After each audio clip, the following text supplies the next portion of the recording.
Gustoso è nato lo scorso anno a ottobre e in pochi mesi abbiamo creato un marchio che condivide la voglia di rappresentare la Sicilia all'estero, mettendo assieme le aziende più rappresentative che meglio possono coinvolgere e rappresentare la Sicilia in termini produttivi, distributivi e avere la capacità finanziaria produttiva per approcciare il mercato internazionale. Parallelamente abbiamo individuato una serie di aziende di partner che a vario titolo sostengono la rete e promuovono il marchio Gustoso, quindi dal sigaro, dal profumo, dalla bicicletta.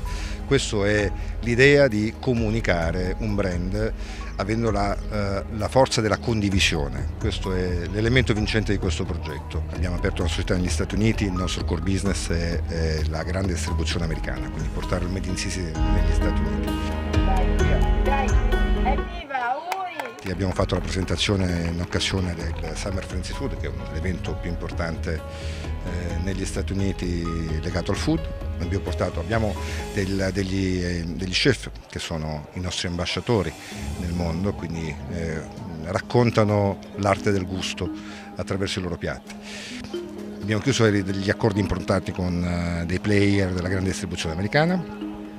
E quindi adesso questo format, che è un concept store che vuole in qualche modo raccontare la Sicilia e i prodotti in un contesto di alto profilo. Faremo 10 eventi a partire da settembre negli alberghi Falkensteiner. Sono alberghi 5 stelle dislocati in Europa nelle località sciistiche più importanti.